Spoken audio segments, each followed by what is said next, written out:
Hola, bienvenidos a un nuevo video de este canal, momento en que ya nos encontramos a puertas del plebiscito del 25 de octubre, que definirá el futuro de nuestro país. En esta oportunidad, analizaré los principales argumentos del apruebo y del rechazo, respecto a si queremos o no una nueva constitución política para Chile. Y considerando que la franja electoral del plebiscito no profundiza en argumentos, ponte cómodo que te contaremos los detalles aquí, en Un Enfoque Crítico.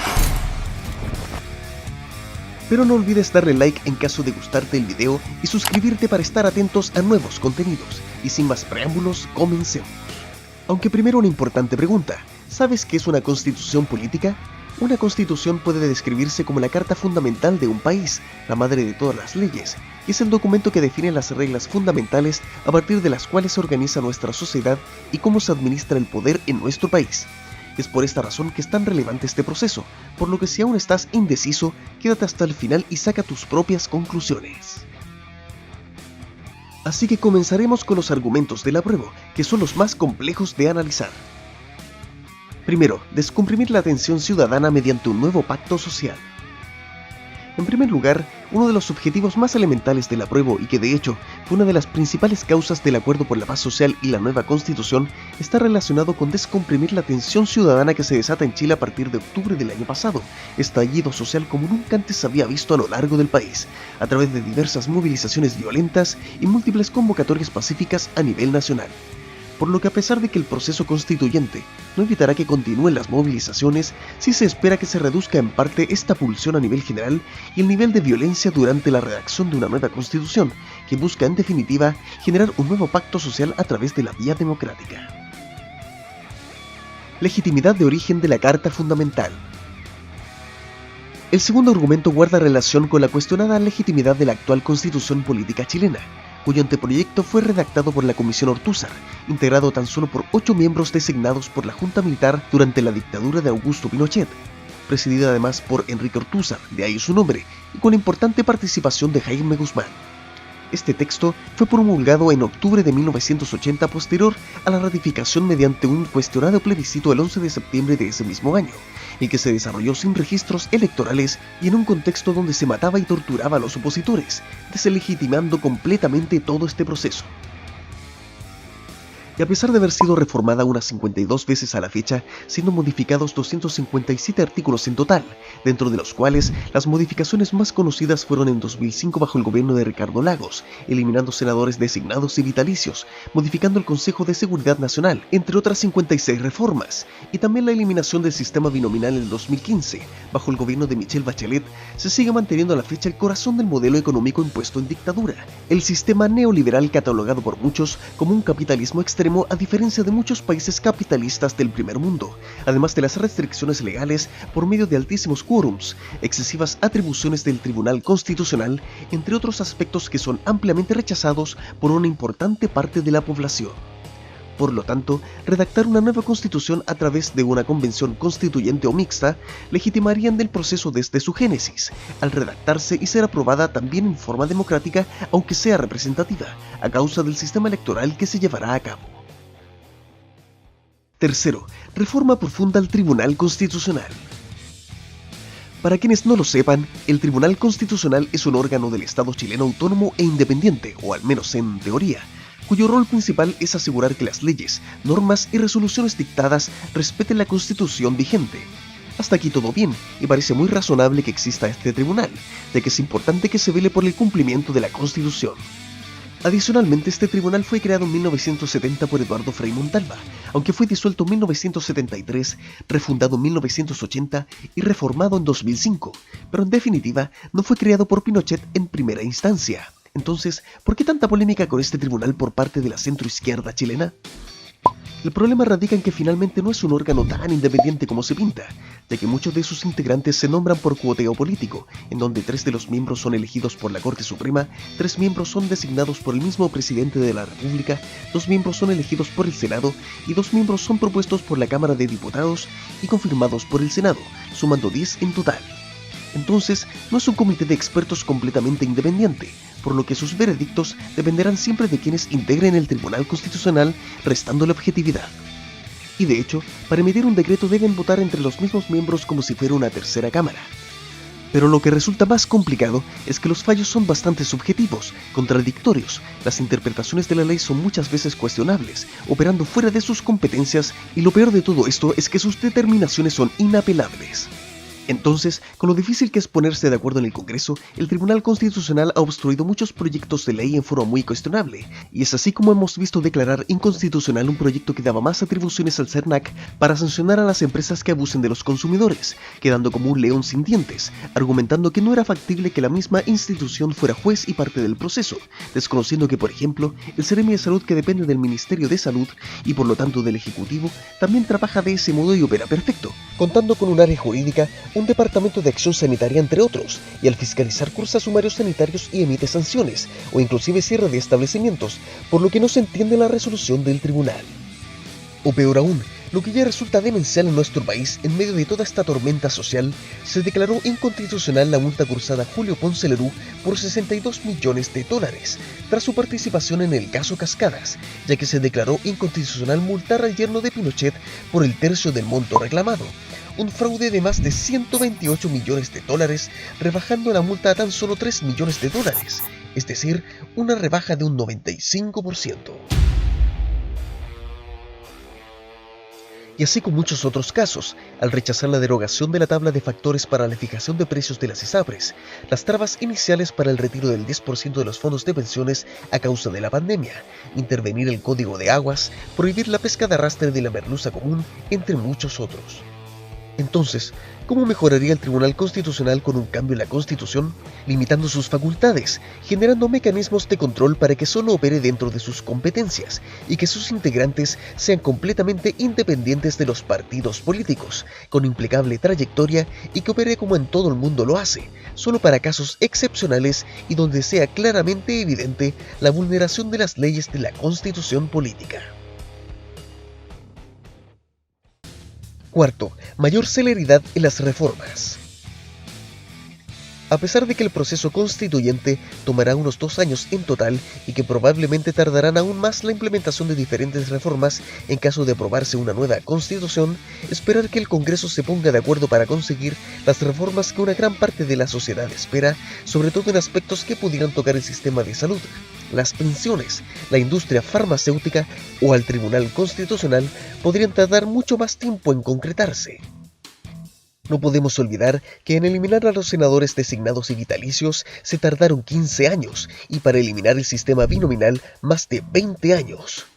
Por lo tanto, claramente este proceso con una hoja en blanco será más rápido que reformar manteniendo la actual Constitución, considerando sus múltiples restricciones. Quinto, reconocimiento de los pueblos originarios en la Constitución. Este tema da para un video completo, pero Chile es uno de los pocos países que no ha resuelto sus conflictos históricos con los pueblos originarios, sino que al contrario, se han ido agudizando y empeorando año tras año, principalmente con el pueblo mapuche. Un conflicto que se arrastra desde la conquista española, pero que se exacerba cuando el Estado chileno realiza la ocupación o la mal llamada pacificación de la Araucanía a finales del siglo XIX, proceso bélico donde murieron miles de mapuches y que dio fin a la guerra de Arauco, pero claramente no cesó el conflicto. Posteriormente, el Estado chileno vendió territorios a colonos europeos, empresas forestales e hidroeléctricas, a pesar de encontrarse aún en conflicto, lo que mantiene a la fecha la tensión en la zona y que pareciera no tener solución, ya que todas las partes reclaman legítimas sus posesiones y territorios. Por lo tanto, un reconocimiento en la Constitución política de los pueblos originarios podría ser el primer paso para encontrar un punto de acuerdo a futuro, reconociendo sus derechos, identidad y cultura en la Carta Fundamental. Sexto, cambio del modelo y las restricciones de la actual Constitución. Este punto es muy polémico y la misma oposición al gobierno tiene contradictorias miradas al respecto. No se puede negar que los últimos 30 años significaron importantes mejoras desde el punto de vista económico, acceso a la vivienda, disminución de la pobreza, cobertura a la salud y la educación, pero el modelo capitalista chileno está muy extremado respecto a muchos países capitalistas del primer mundo. Somos el país más desigual de la OCDE, sectorizando servicios para ricos y pobres como en educación y salud, y con gran parte de la población altamente endeudada por el alto costo de la vida. Y de hecho, estamos en el puesto número 15 de libertad económica, por sobre países como Estados Unidos, Alemania, Corea del Sur e inclusive Japón. Y a pesar de que en países como Reino Unido, Dinamarca y Canadá existe mayor libertad económica que en nuestro país, cuentan de todas formas con educación pública gratuita de calidad, salud universal y un sistema farmacéutico con medicamentos a precios mucho más accesibles que el chileno. Entonces algo no cuadra en todo esto, y actualmente la Constitución chilena no permite mayores reformas como por ejemplo en la industria farmacéutica, ya que intervenir en dicho mercado vulnera el derecho a la propiedad consagrada en la Constitución. Entonces, las reformas se han dirigido en buscar la reducción de los precios de los medicamentos, incentivando la competencia, pero no solucionan el problema de raíz, que dicho mercado está dominado por oligopolios. Por lo tanto, lo que hay que entender es que hay rubros donde el libre mercado no puede operar, ya que perjudican el bienestar de ciertos sectores de la sociedad. Ahora, Chile no produce tantos recursos como aquellos países, somos un país en desarrollo, por lo que no podemos pretender tener las mismas prestaciones. Pero recuerden esto, Reino Unido implementó un sistema de salud universal con la economía completamente quebrada tras la Segunda Guerra Mundial, ya que recién en esas circunstancias vieron la relevancia de la vida y salud de las personas después de haber visto morir a miles de compatriotas. Por lo tanto, con una constitución con diversas trabas, como quórum de 2/3 o 3/5 para realizar reformas o quórums calificados, donde se requiere el 100% de los votos, además de un tribunal constitucional sin regulación, no hay otra forma que cambiar la constitución desde una hoja en blanco, a pesar de las restricciones del proceso, como el quórum de 2/3 fijado para redactarla. Sin embargo, este quórum no solo le da un poder de veto a la derecha, sino que también a la centroizquierda, y cualquier ley que no alcance los 2/3 de aprobación no quedará en la Constitución. ¿Significa entonces que hay que eliminar el capitalismo? Para nada, aunque hay ciertos sectores minoritarios que así lo ven, pero no podemos negar que necesitamos un capitalismo mucho más solidario. Y llegando a este punto, para no dejar eterno este video, pasaremos a analizar los argumentos del rechazo. Primero, trampas del proceso constituyente. Este punto lo abordo en detalle en un video anterior, pero no se puede negar que existen restricciones en el proceso, comenzando por el sistema electoral que no favorece a los independientes, sino que los partidos políticos debido a que opera bajo el sistema electoral de diputados, basados en la metodología D'Hondt, que funciona mediante listas electorales y hace casi imposible que un independiente gane las elecciones. Por lo tanto, el proceso no será como se nos pintó, no cualquiera podría postular a menos que se alíe con ciertos partidos políticos. No obstante, considero que a pesar de esto, se verán representadas todas las visiones políticas en una convención constituyente, donde participarán candidatos desde la UDI hasta el Partido Comunista. Por lo tanto, definitivamente será un proceso más democrático que el anterior, aunque no asegura que reduzca la violencia en las calles por este mismo motivo. Segundo, alto costo del proceso constituyente considerando la crisis sanitaria y la economía actual. No se puede negar que el proceso constituyente implica un gran desembolso de recursos del Estado para llevarse a cabo. Para los adherentes del apruebo es una inversión a futuro, pero en definitiva estamos hablando de un costo que asciende a más de 50.000 millones de pesos, sumando gastos en dietas y asignaciones, la instalación de equipos técnicos y tan solo el costo del plebiscito rondaría unos 24.000 millones de pesos. Ahora, si sumamos el plebiscito de salida en 2022, la cifra total considerando el proceso completo podría superar fácilmente los 60.000 millones de pesos, es decir, algo más de una Teletón y media. Por lo que para muchos, este costo es absurdo, considerando que ya estamos en recesión económica y la recuperación se observa lenta por los efectos de la crisis, pero la tensión social es una olla a presión también, así que déjame tus comentarios al respecto. Tercero, no es necesario cambiar la constitución política para reformar las leyes. La Carta Magna es un extenso texto que define aspectos como los emblemas patrios, los poderes del Estado, derechos y deberes de los ciudadanos y atribuciones del presidente de la República, entre otros, que no necesariamente guardan relación con las demandas sociales vinculadas con una mejora en pensiones, salud pública y otros derechos sociales. Se argumenta entonces que este proceso será innecesario si los aspectos que requieren cambios son algunos puntuales que pueden llevarse a cabo a través del Congreso y muchas por leyes ordinarias. Sin embargo, se critica esta posición considerando que sistemáticamente muchas iniciativas y reformas han sido declaradas inconstitucionales por el Tribunal Constitucional, y la derecha ha puesto freno a diversas reformas. Entonces, ¿cómo se garantizaría que se generen los cambios necesarios? Cuarto, las últimas 3 décadas son las más exitosas de la historia de Chile.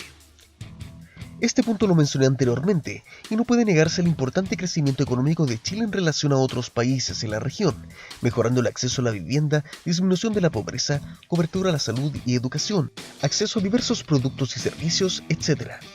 Por lo tanto, se señala que si bien se requieren reformas urgentes, como por ejemplo en el sistema de pensiones, se debe mantener el modelo económico actual, manteniendo la propiedad privada, la autonomía del Banco Central y manteniendo un Estado más bien pequeño, y no caer ante ideales populistas que nos podrían llevar a la realidad de países como Argentina. No obstante, el espectro de adherentes de la prueba es bastante amplio, y la mayoría no busca instalar un modelo socialista e erradicar el capitalismo, por lo que se critica esta visión apocalíptica del proceso, considerando que hay sectores de la derecha que van por el apruebo como Lavín, Longueira, sectores de Evópoli, al menos por el momento. Quinto, los países exitosos no cambian sus constituciones cada 30 años. Lamentablemente en este caso, no tenemos buenos ejemplos en la región para comparar, casos emblemáticos como Venezuela, Argentina, Colombia y Bolivia, donde no se obtuvieron los resultados esperados desde el punto de vista económico y social. Sin embargo, en el año 1999 Suiza celebró un cambio de constitución abordada a través de una asamblea mixta, derogando la anterior de 1874, que si bien son casi 125 años de diferencia, demuestra que el proceso puede realizarse en forma democrática, y considerando que en Chile aún hay muchas heridas abiertas tras la dictadura, es posible tener un buen resultado de este proceso si se hace adecuadamente. Y así hemos llegado al final de este video, pero nos interesa tu opinión. ¿Estás de acuerdo con el análisis? ¿Quedaron algunos puntos sin abordar? Dale like si te gustó el video y suscríbete para estar al tanto de nuevos contenidos. Un gran saludo desde Un Enfoque Crítico.